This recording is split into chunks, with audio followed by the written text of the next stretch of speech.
Our deepest fear is not that we are inadequate. Our deepest fear is that we are powerful beyond measure. It is our light, not our darkness, that most frightens us. We ask ourselves, who am I to be brilliant, talented, fabulous, and gorgeous? Actually, who are you not to be? You were born to make manifest the glory that is within you. It is not just in some of us, it is in every single one of us. There is nothing enlightened about shrinking so that others don't feel uncomfortable around you. And as you let your own light shine, you give others the permission to do the same. And as I say, this is my favorite part, as we liberate ourselves from fear, our presence automatically liberates others. Hello, and welcome back to I'm Glad You're Here. Today's episode is with Michael Pereira, a meditation, breathwork, transformational, spiritual coach. He teaches based off of the principles of A Course in Miracles, a book we reference quite often throughout our discussion. And to give a little background on what this book is, A Course in Miracles is essentially this big textbook looking thing written in 1976 by Helen Schucman, I want to say is how I pronounce her last name. And essentially, the greatest miracle that Helen outlines is the act of gaining full awareness of love's presence in a person's life. That is taken off Wikipedia, so thank you for letting me quote that. But that is why the conversation with Michael always steers back to finding love in every situation. We also reference Marianne Williamson, who wrote A Return to Love, and her teachings. If you look at the bottom of that book, it's a little red book, and it's principles taught from A Course in Miracles. There's Gabby Bernstein, who is a hugely popular motivational speaker. She teaches based off of the principles of A Course in Miracles. So the way I like to think of it is it's a really dense book, highly, highly spiritual. It uses a lot of Christian terminology. However, it's kind of this universal teaching, and it's really hard for the average person to read it. It's hard for me to get through it. And so these teachers that take these principles help to transform the conversations into something that really applies to our lives. You'll notice Michael does this really well, and this is exactly what I mean. So I am so honored. I'm so excited for you to listen to this episode of how Michael takes these teachings and shares his knowledge and shares the wisdom behind A Course in Miracles. So with that, let's get on to the episode. Well, Michael, thank you. Thank you for being here on an episode of I'm Glad You're Here. My intention with this podcast is to share these spirituality and psychology tools that overall help us live a better day-to-day life. And we're so human, and I'm not claiming that we're going to be anything more, but it's how do we bring these tools into our traffic, our disappointment at someone in the grocery store, trigger from our partner, all of our true human experiences. And I'm so excited to talk to you today because any class of yours I've been to, I'm just like, wow, you're just walking wisdom and inspiration. So thank you for being here. Well, thank you for inviting me, and thank you for that wonderful compliment. I'm honored and I'm touched. And I think that you nailed it right on the head right from the beginning, and that is that we are human. And I think it's important to always remember that, because many times we hold ourselves at a standard of inhuman, of some divine, of I'm searching for, what's the word that people use a lot these days? Ascension. And I actually think that's the wrong direction. You know, there's this thought of going up and out and ascending. And I actually think it's about descension. It's about going inwards and listening to that inner wisdom that we all have. I believe that we are all born with a divine GPS system.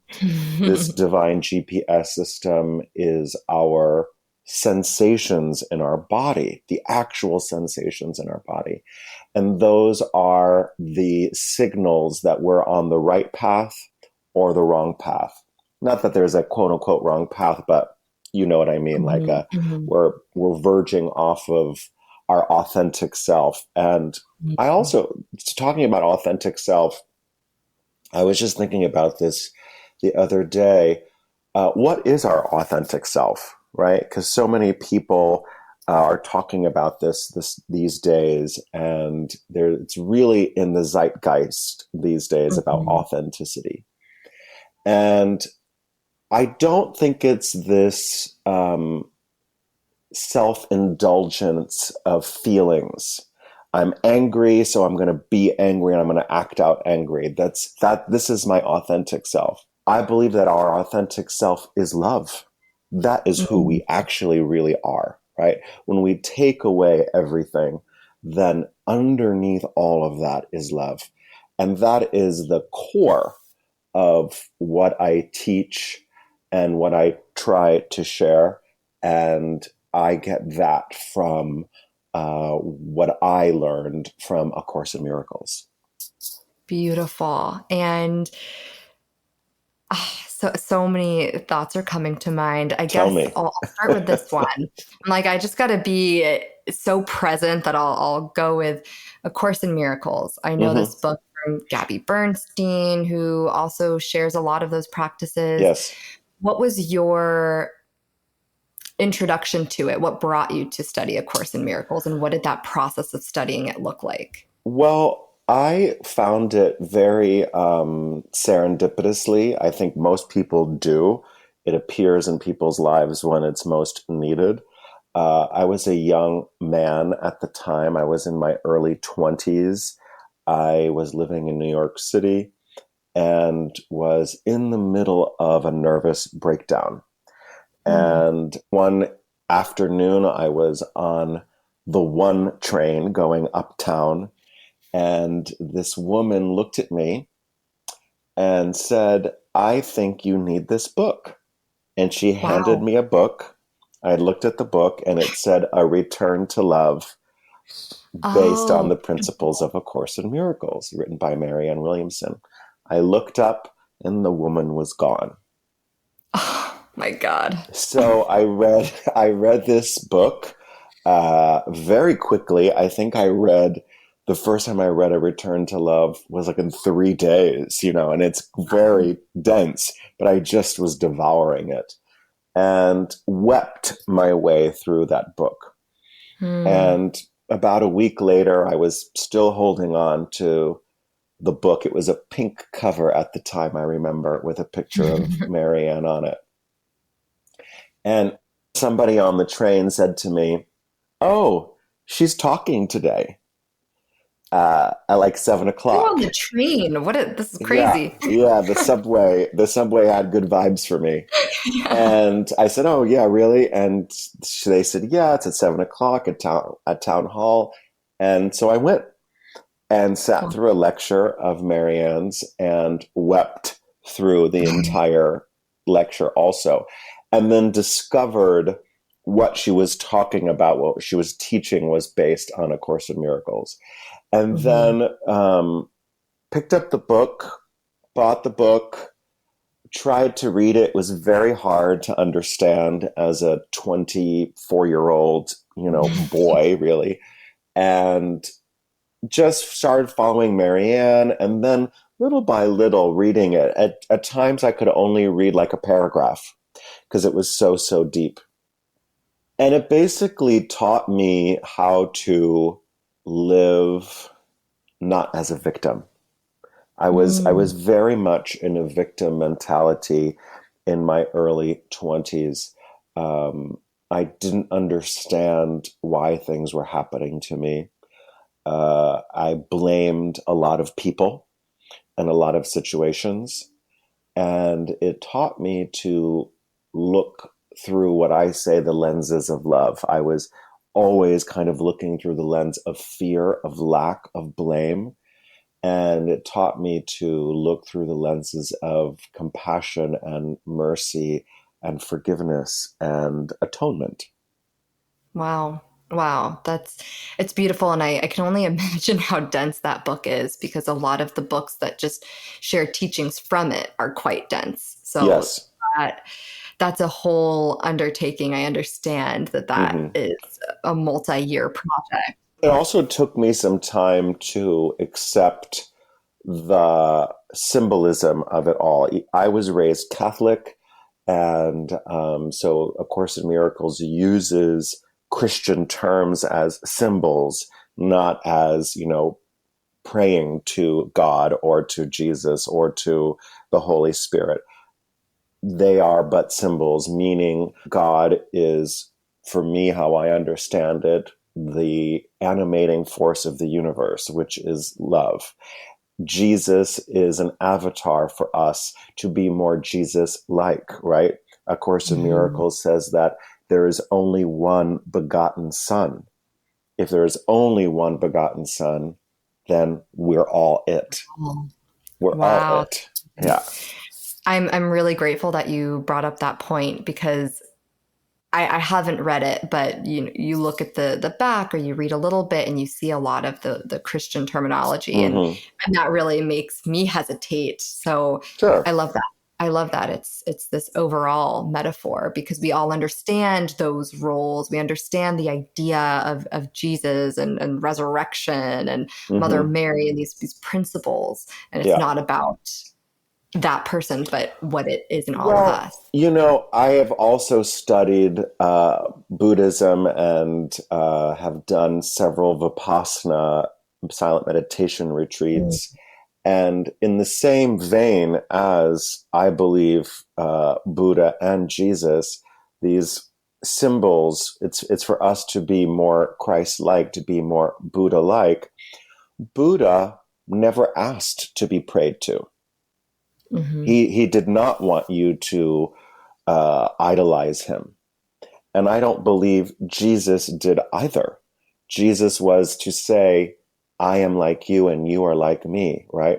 The only Yeah. difference between you or me or anybody else and Jesus is that, or an avatar like Jesus, just like Buddha, is we don't have anything that he doesn't have.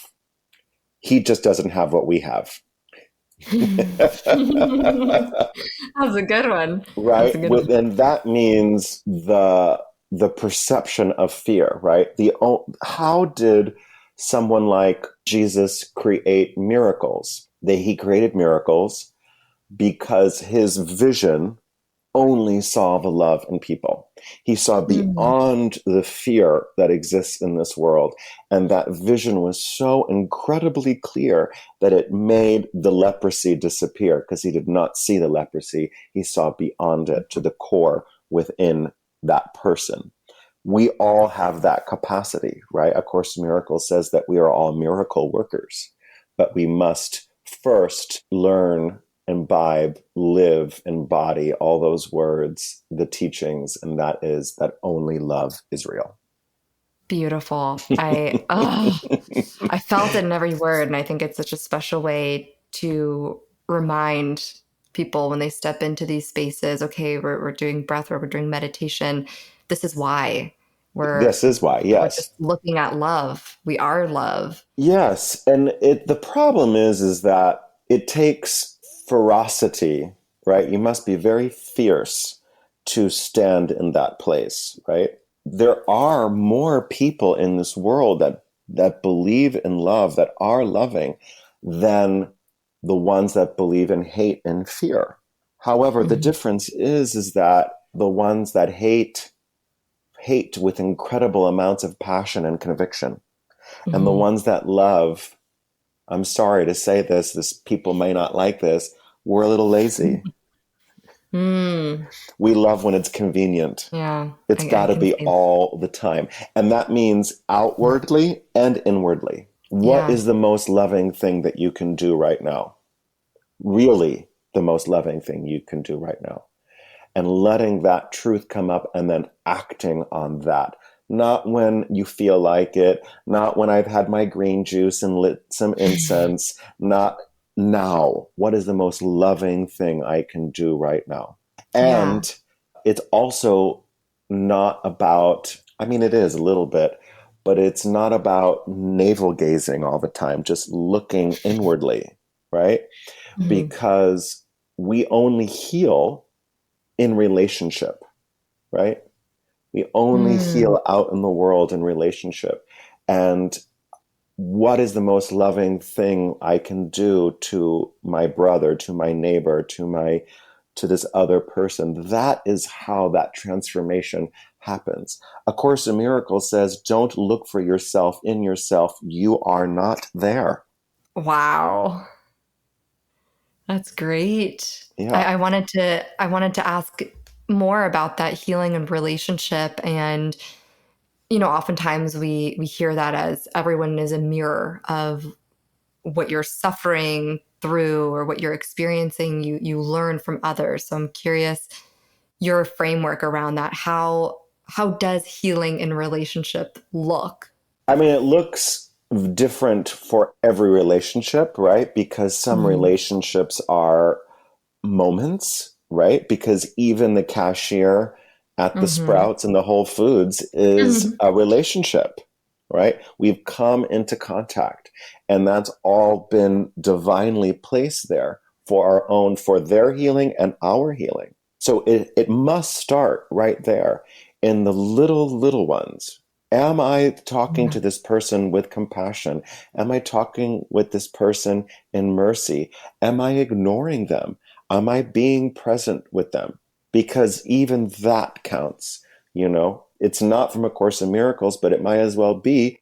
The quote says, the way you do one thing is the way you do everything, Right.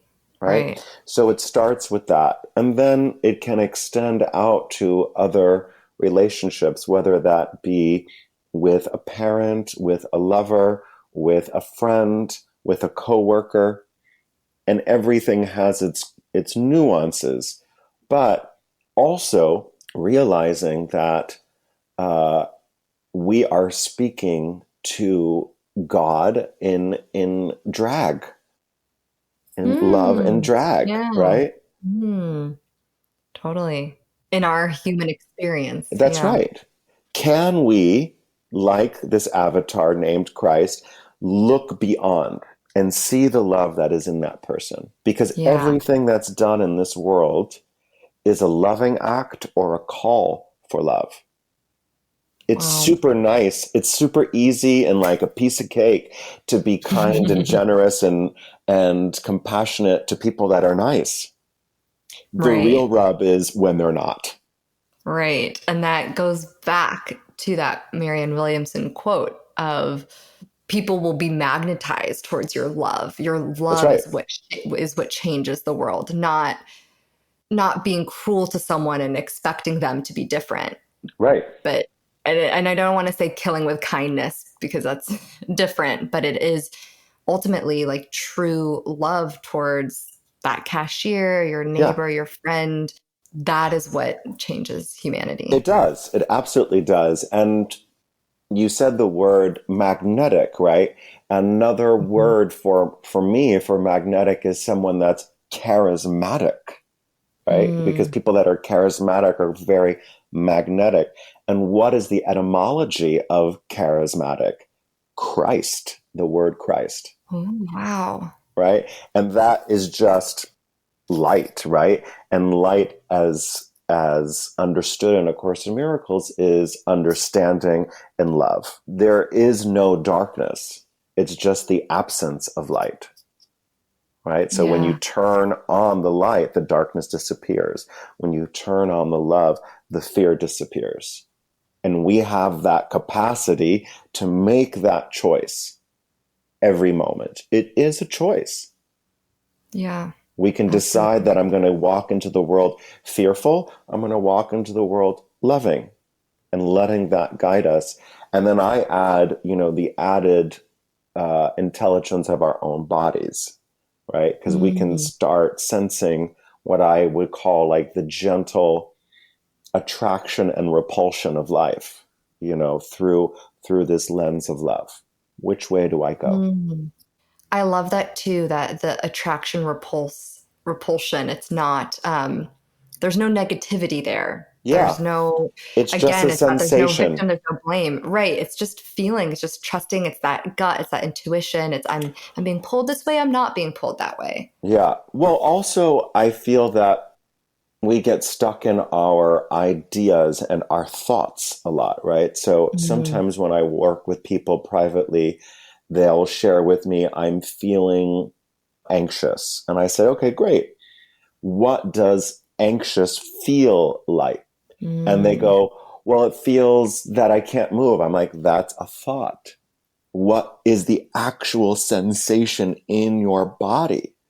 And when you can describe that sensation and just focus on that sensation, we realize that we've just put a title on that sensation. And when we mm, listen to, let's say it's a tingling in your belly, right? Or a mhm. shortness of breath, what to listen to that shortness of breath because that has wisdom in it also. That comes directly Mm. for me from spirit or Yeah, intuition or whatever you want to use it. So you call it, you can connect to that feeling and allow that wisdom to give you information. What we just spoke about, that gentle repulsion and attraction of life. beautiful. I'm curious because I see the way that you use language and you have these quotes like beautifully stored in your head. How how did you come to realize you were able to digest a course in miracles and interested in sharing that? And have you always, I guess, been connected to language and words? That's what I'm picking up. So I grew up with immigrant parents. I'm first generation American Mm, and raised very Catholic and loved the concepts of Catholicism or Christianity. Like I thought that they mm. were true, right? I tell this funny story of I'm probably 8 or 9 years old and I'm in Catholic school. Oh, I'm probably older than that. I'm 10. I'm 10. And I'm in Catholic school and the nuns say to us, you know, boys and girls, the God sees everything, he forgives everything, he's all knowing, he's all loving. And I'm like, oh, yeah, that sounds great. Like, I love that. And then 2 weeks later, or 3 weeks later, the nun says, okay, now, boys and girls, it's time for us to do our first confession. We have to go to, the priest and say what we did wrong. And there was a disconnect there immediately at 10 Yeah. years old. And I remember saying to Sister Frances, I remember her name and I could see her face Oh, right now, Sister Francis. Sister Frances, and say, well, does God see everything? Is he all loving? Is he all knowing? Or is he not? Because he can't be both. I don't understand if I'm forgiven already. Why do I have to go tell some person that I don't know that I did Yeah. something wrong to ask for forgiveness if it's been forgiven already? So Wow. that's kind of where it started for me. And this almost like little separation of like there's truth, but something is not truthful there.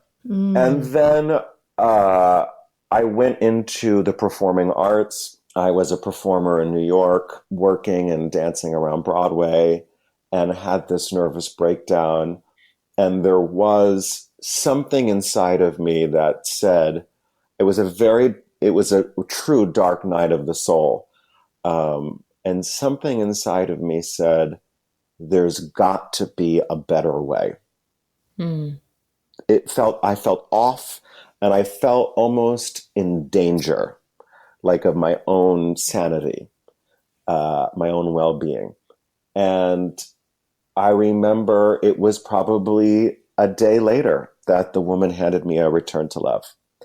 And then I started learning, excuse me, I feel this way about that. Oh, that's why I feel this way. So it became very kind of psychologically based. And then started connecting the spiritual, and it felt real to me. I went away and I studied yoga at this place called Kripalu up in the Berkshires. Mm. That Yeah. was really, really beautiful. and then found people throughout my life that kept leading me in the way of spirituality and the power of words and of mindset. Uh, and then it's really started culminating when I started working. It became very, very solid for me when I started working with this legendary teacher and performer in New York named Betty Buckley, who is this legendary Broadway performer. And I had admired her so much and her gifts. And when I studied with her, I learned that all of her gifts, other than her natural talent, to sing, Mm-hmm. uh, were based on universal spiritual principles that Wow. also were very connected to A Course in Miracles. And then I became very close to Marianne herself, and we became good Wow. friends. Then I moved, my story is so long. And then I moved to Yeah, I love it. Paris. I moved to Paris and I was kind of an anomaly in Paris. I was this Mm. American guy that was singing and dancing and spoke about miracles. And they were like, "Who are you? And what are you talking about?" And it's very interesting to me that, they were very hesitant about this thing about miracles. And then I found about a year or two into my stay there, I lived there for 7 years, the French started coming up to me and saying, "Hey, can you tell me about those miracle things? It seems to be working for you." Wow. And then I created and opened the first American Musical Theater Academy in France and started training Oh, amazing. performers there. And right away, I started infusing the principles of A Course in Miracles and universal spiritual principles into my teachings and saw such giant change and transformation in my students. And Wow.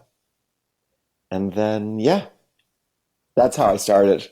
That was a long That's answer. so no, I wanted the journey. That's really that's amazing. And the types of transformations you saw in the performers, is that like, I don't know, pre-performance anxiety, jitters, or just how they danced, how they performed, like every aspect of how they showed Really, up? all of it. I what I saw was, and what I wanted also was this openness, this vulnerability to share with the audience your truth, meaning that you and I are the same, just like how we spoke about in the beginning of this conversation, that we are mirrors Mhm. of each other.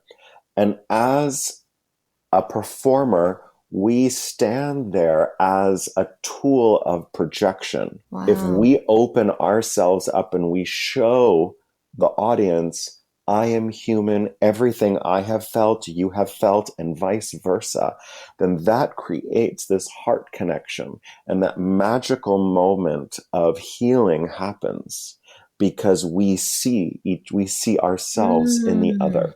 I love that. It's essentially what I'm hearing is that is the visual cueing of Yeah, healing. That is, oh, I can experience it from observing, from yeah. that character's performance, from the way that they're dancing and moving their body. I Yeah, feel and it move in singing and me. expressing, it gives us, right, to see Yeah. someone doing a cry of the heart, right, as the French call it, un cri de coeur, which is like a way of singing, right, a cry of the heart.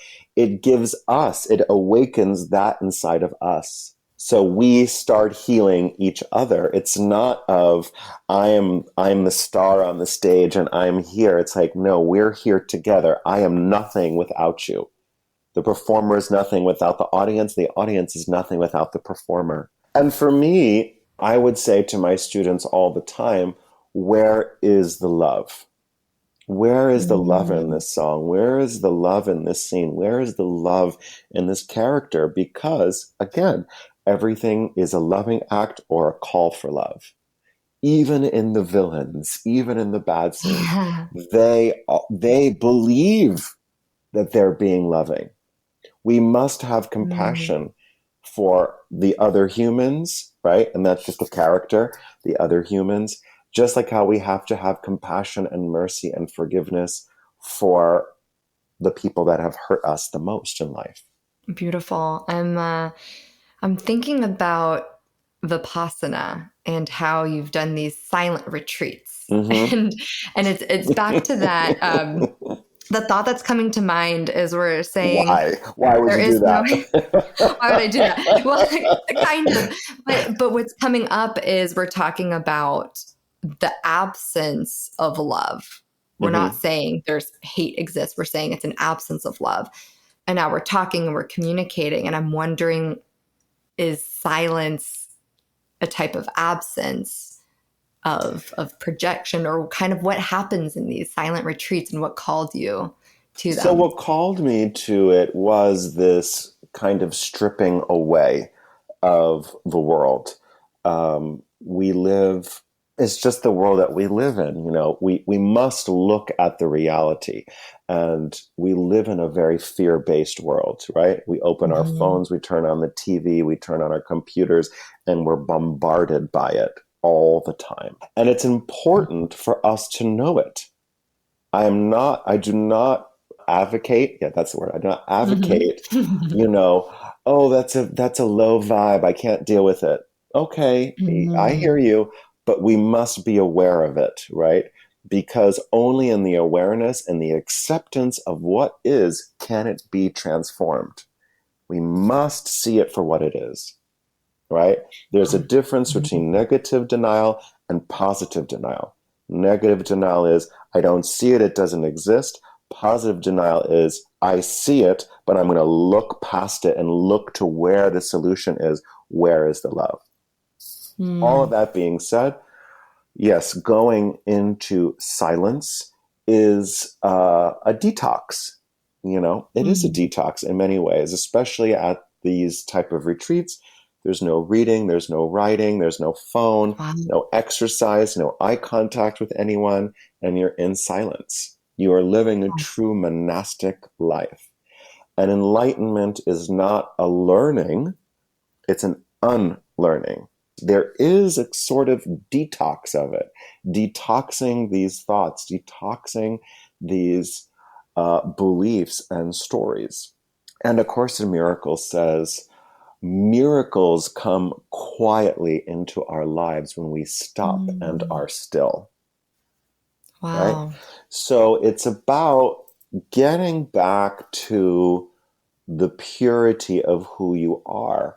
And at these retreats, at least for me, the biggest thing that I learned is that nothing is permanent, right? Everything is Mhm. transient.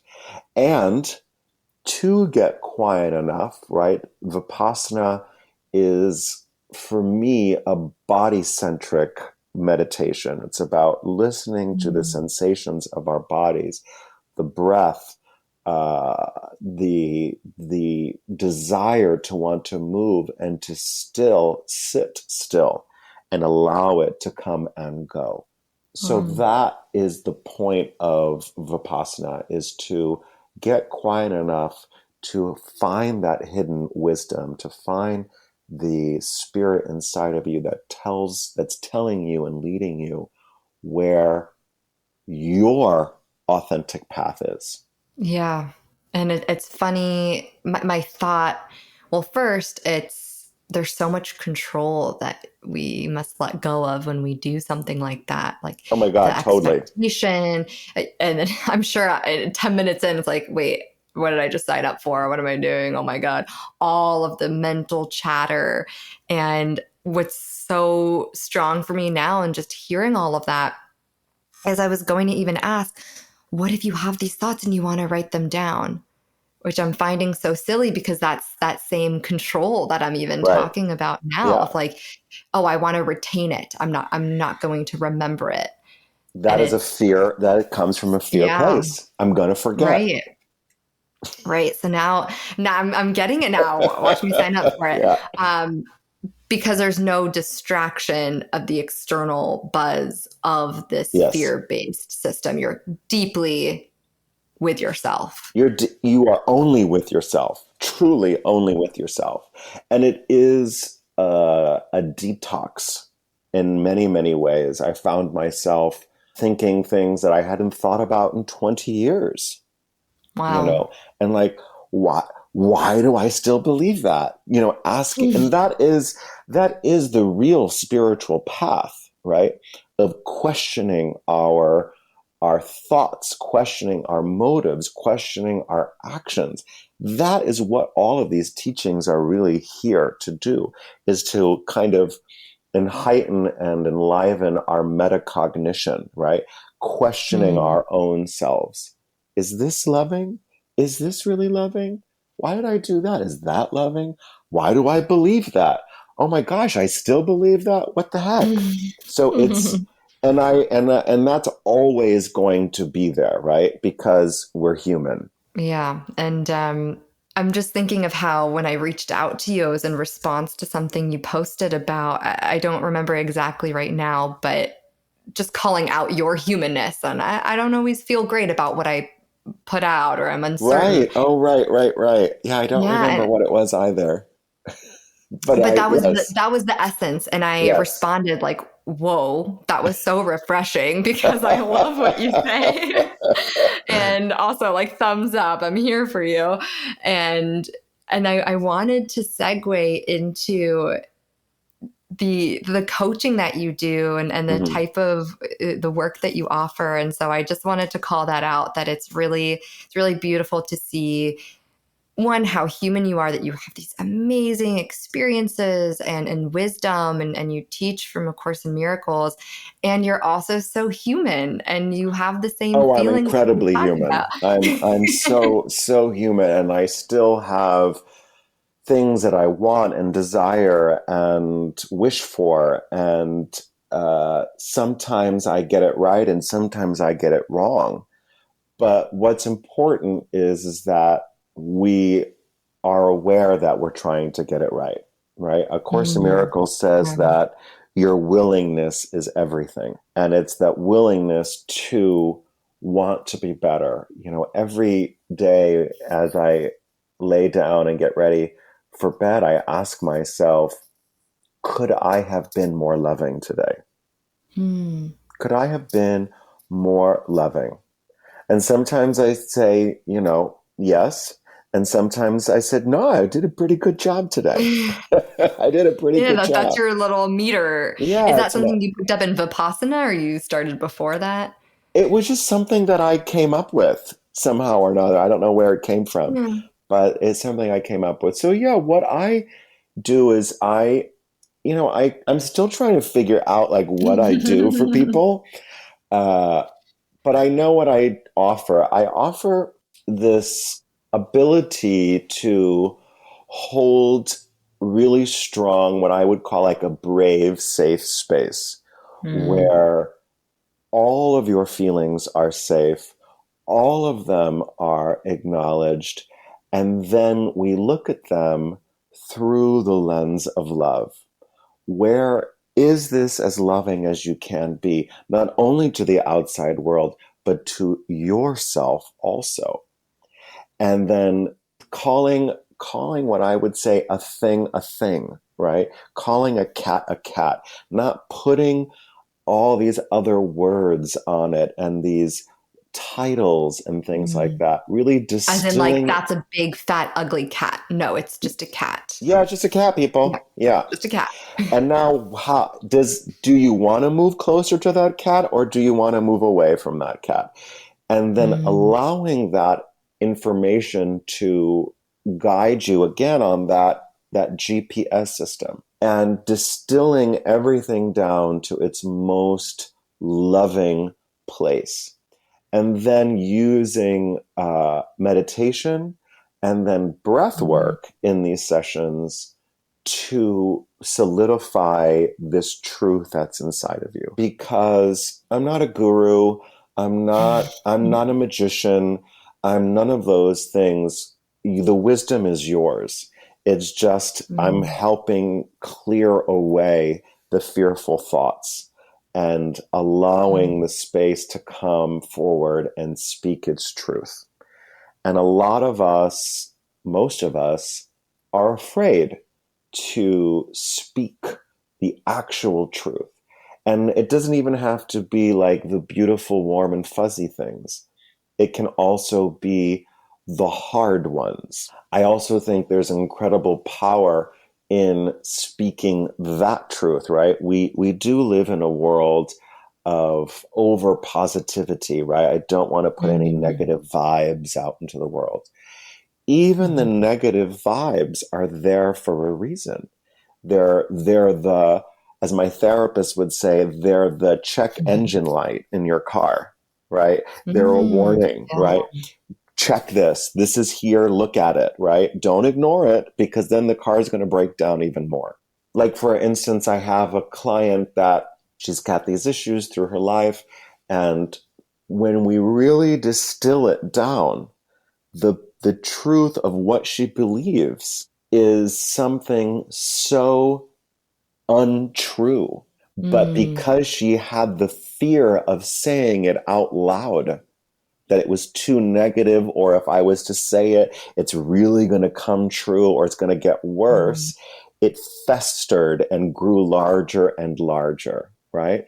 Yeah. And that's the game of what A Course in Miracles speaks about, is your ego, right? Your ego Mm. is like a scavenger dog and a heat-seeking missile, looking for Wow.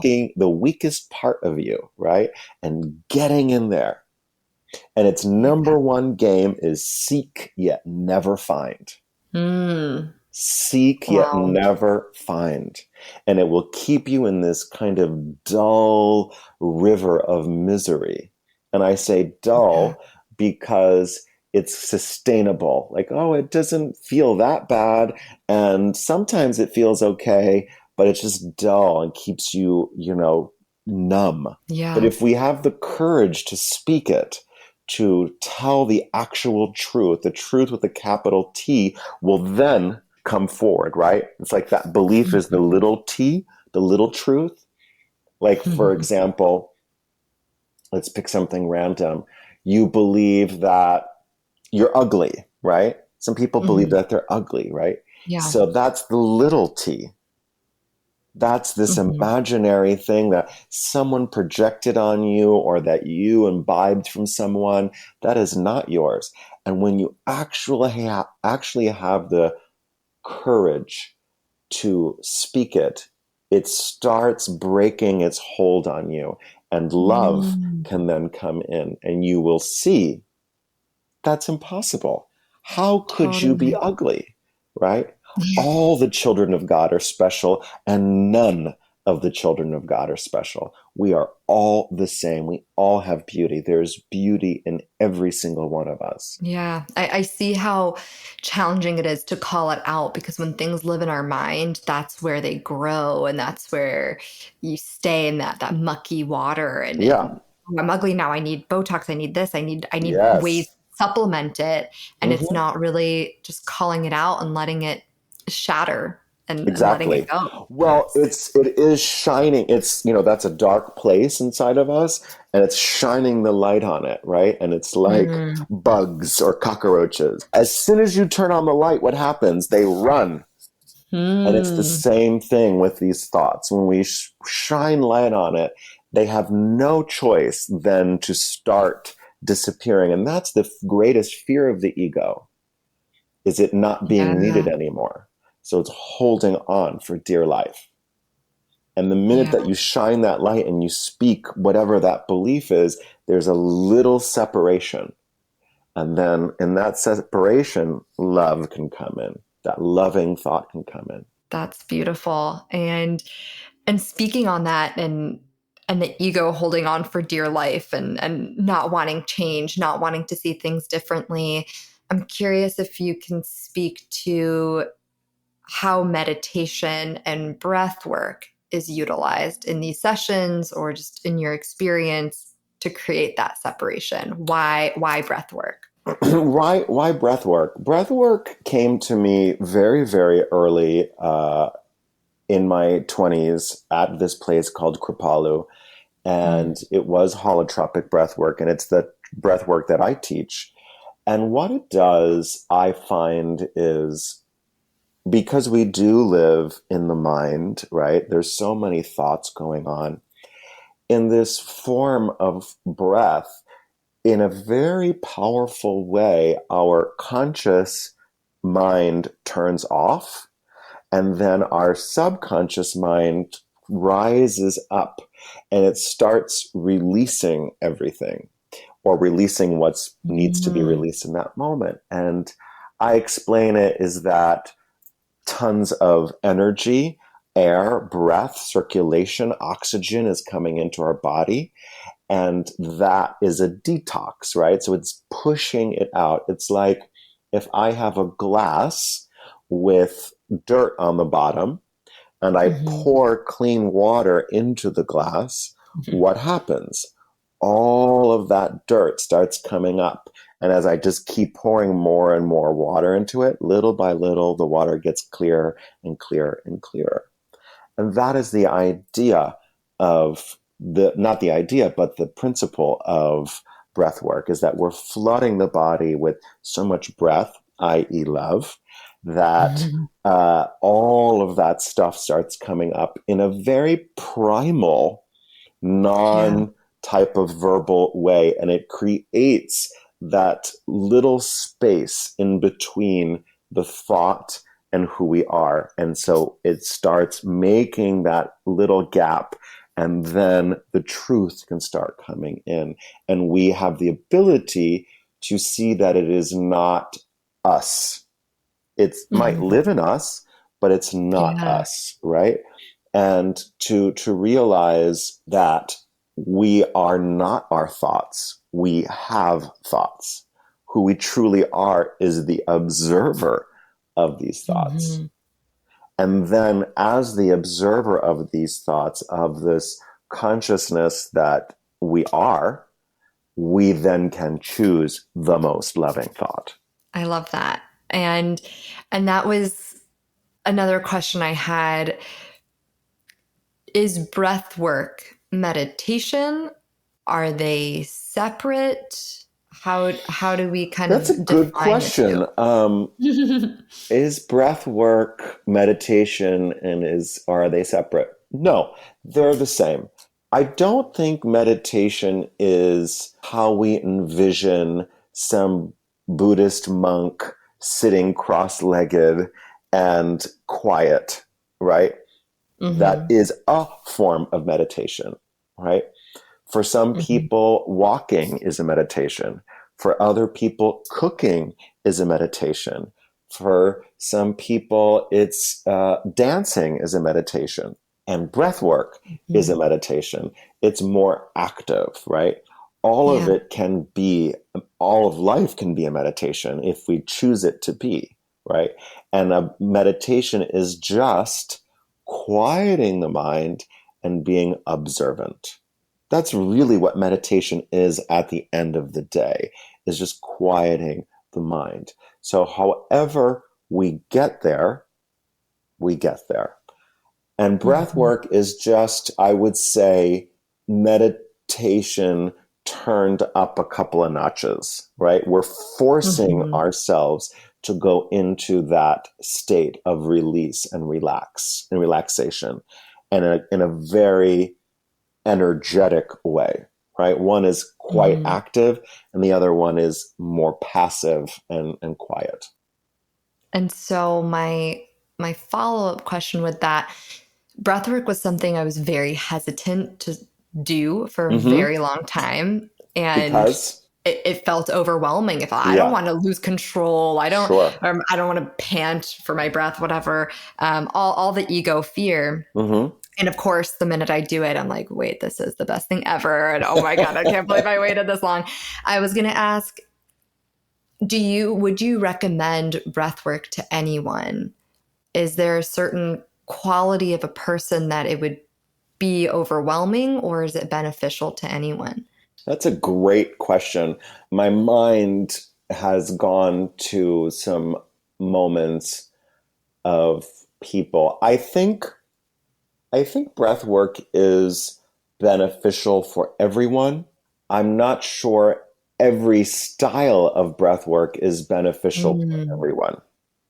Because, for instance, my style of this holotropic breath work is quite intense very quickly. mhm, I set it up that it's gentle, like where it's gently moving into it, but it is quite dramatic and intense. And I do think that for for people that have experienced deep trauma, now mhm, trauma is trauma and pain is pain, right? No one's pain is greater than anybody else's. It's all true to ourselves.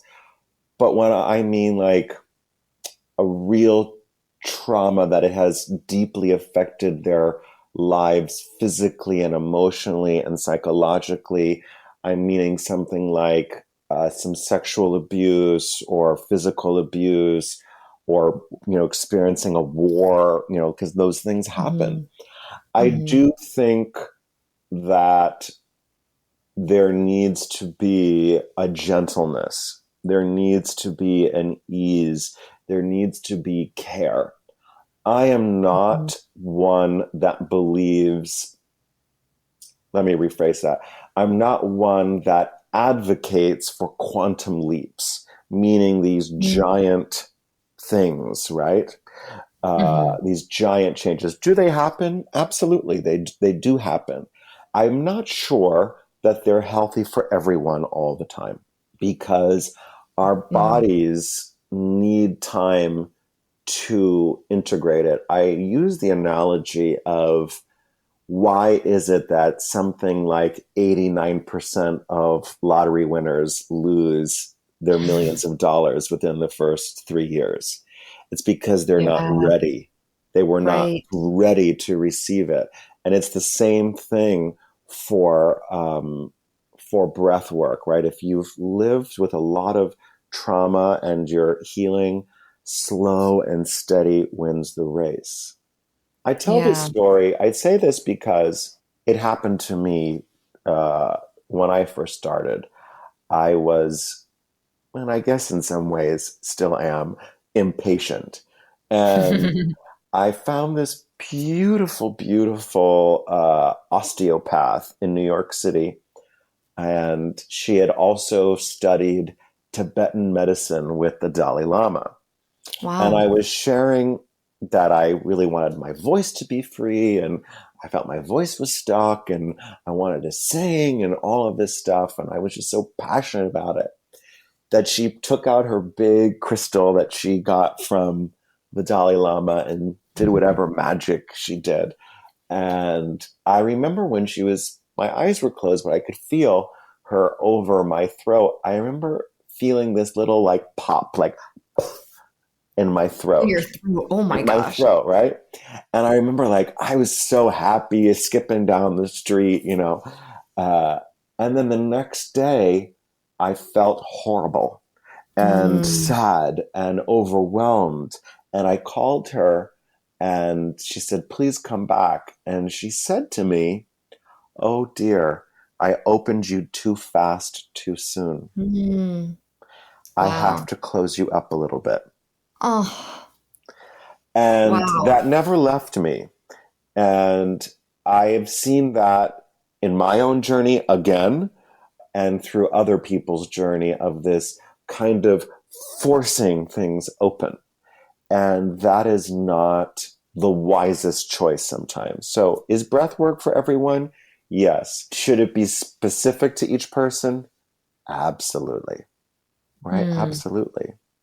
Yeah. And I wonder too, it could be where you're at in this very moment when you're experiencing breathwork, because you can go through trauma and you can survive Mm-hmm. and and live a life beyond it. But if Mm-hmm. you're carrying it so deeply, which I think is what you were saying, if it's so in your body and it's so relevant to you, it Yeah. can be quite triggering. It So, can be very triggering because in this breath work, the sensations will come up. We won't maybe specifically relive the abuse, but that sensation will come up, and mm, sometimes it feels dangerous to release it because we've held onto it for so long. Even if our desire is to let go, the body knows that, oh my goodness, this is too fast, right?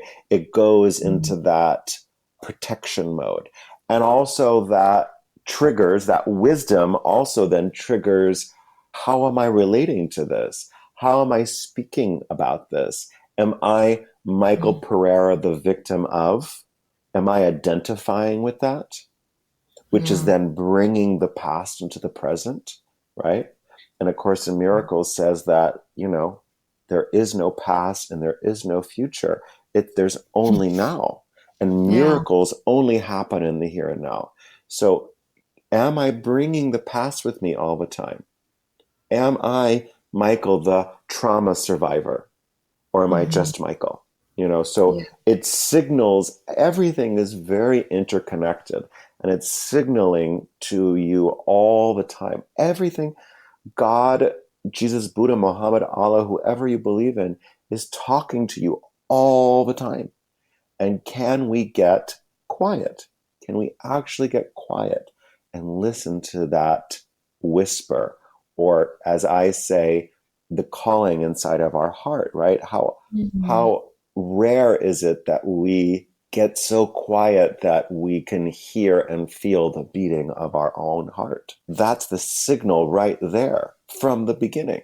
Yeah, that's beautiful. And what you were saying with breath work is it's really this body connection where Yes. these memories, what we're storing is within our body. And it's a crazy beautiful experience to see what the body holds on to Mm-hmm. and how it relates to the world. And so to give it that opportunity to share itself Mm-hmm. and see the wisdom within us is Well, again, this is going beyond spirituality, and it's going into science, and that's actually where real magic happens, is when the science and the spirituality meet, right? Mhm. But scientifically, there are more neurotransmitters from our bodies to our brains than there are from our Mhm. brains to our bodies. Our bodies are actually signaling our brains more than our brains are signaling our bodies. Yet, we Wow. only listen to this little computer up here, right? The one that's Mhm. above our eyes. We only listen to that instead of really listening to our heart, to our stomach, to our solar plexus, to our hips, to our legs. Like, what is it telling us? What is it actually saying? Wow. I want to talk to you all day. It's amazing. Amazing. And with that, where can we find you? Where do we connect with you? Where do we work with you? How do you find me? I'm very easy to find. All of my handles are all about Michael. ALLABOUTMICHAEL. That's on Instagram and TikTok. You can find my website is called miracleswithmichael.com, and that will connect you to me too. And I teach every Saturday morning at Unplug in Santa Monica, a class that I called Breathwork for Healing. And I'm available for private sessions and group sessions. If you live in Los Angeles, I can go to your house, which I really love doing, being really present with someone. I think that there is real magic in the actual physical presence. Does it work over Zoom? Sure. I do think there is something just a little more extra Mhm. zhuzh in there, a Oh, little totally. something. Bringing it back to that body wisdom, I feel like there's that just that energy. You really Yeah, feel someone else's energy in yeah, person. exactly. And it's just, there's something that I can even sense with myself when I work with people in person. It's like I don't know what I'm doing. Like, I don't know how I do it, but I do know, like, when I get into that place where I'm listening to the person and listening to them, is that like kind of I throw this like cloak around them and we are in this very safe place where nothing exists, just Mm. me and the person. I've And experienced that. You do create a very deeply safe, sacred space. well, thank you. Again, like I don't know how I do that. I just kind of open. I don't. No, no, no, I really don't. But I know that I can. And it's Yeah. that which is very interesting to me in my own experience, you know. And I believe that that is me holding everyone with love and Hmm. holding the highest, how do I say this? Holding a vision of them that's even higher than they hold for themselves. Wow. So it's not just seeing them, it's seeing their higher self. It's Yeah. seeing their potential in a loving way, in a Yeah. non in the most gentle, kindest, loving way. You're like, I see you and I see your growth. Yeah. It's almost like I'm always saying in my mind, you are more. You are Mm. more. Yes, and you are more. Yes, and Yeah, hmm. yes, and you are more. There's more love. There's more in there. And I think Wow. that that's what we really all want. And that's what we all really need is to be Yeah. held. I've been fortunate in my life to have encountered people that hold a vision that's higher for me than I hold for myself. And I thank those people for showing that. And that for me opened that ability of for me to do that for other people. Wow. I want to ask you one question, one parting question, and that is, what is your vision for your work, for your healing work? Where do you kind of see it going? Wow. Now that we're warmed up. Right? Where do I see it going? It's something I haven't even thought about. I'm not sure, but there's something inside of me that's saying it's changing. What I'm doing right now is that I'm opening the space and showing you the love that is inside of you. I'm igniting the truth in you. Like now I'm showing you. Mhm. Does that make sense? Like I'm showing you, oh, it's inside of Totally. you. And That's where and you have I to start, right? yeah, and I think I feel like it's going to be more of like some kind of igniting of like, oh my God, I'm that. Instead of like having to show you, you're like, oh my God, I'm it. That's it. Cool. Totally. And it's by that, and I think it's by me being a channel of that. You know, me embodying it, and then that, as the quote says, as you let your own light shine, you unconsciously give others the permission to do the same. As you liberate yourself from fear, your presence automatically liberates others. And I think that's where my work is going, is to Mhm. liberate not only you but me at the same time, Mm. because not only am I healing you, it seems even weird to say that, am I healing you? But you are healing me, really, Right. all the time, all the time, all the time. And I want everyone to know that as much as you may feel, people that take my classes and work with me privately, as much as you feel that I'm giving to you, I have news for you. You're giving the same back to me.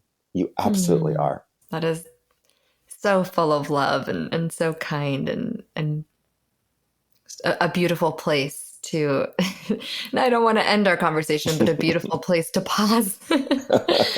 And just very, very grateful for this conversation, hearing your story and your wisdom with the Course in Miracles and what you've seen in others, and just really how you conceptualize life because it's a very healing and loving approach, and it's Oh, thank very you. digestible. So Thank I'm you. really, really excited for the current work that you do, for however it evolves. I see so much in this, and that igniting, that's a very exciting word. I see that too.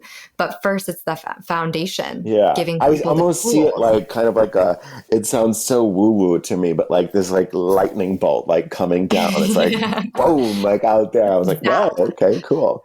Yeah, because it's that burst of creative life force. Just, okay, here we Well, I think go. that's really that also comes back to my belief about performers and why they're healers, and is that I think the greatest performers get out of their own way and Mm, let love, pour through them. I think we are all, everyone that achieves some sort of quote unquote greatness, that we quantitative greatness in the world, uh, is really allowing love to come through. The greatest athletes, the greatest performers, what are they doing? They are meditating. Really, at the end of the day, they're meditating. They're mm. just allowing. They've done all the work and then they let it rip. Wow. Thank you. You're welcome. I'm gonna Thank you for respect your having me. time. Yeah, Thank you, thank you. And we'll talk soon. perfect. Bye bye. Take Amazing. care. Bye-bye.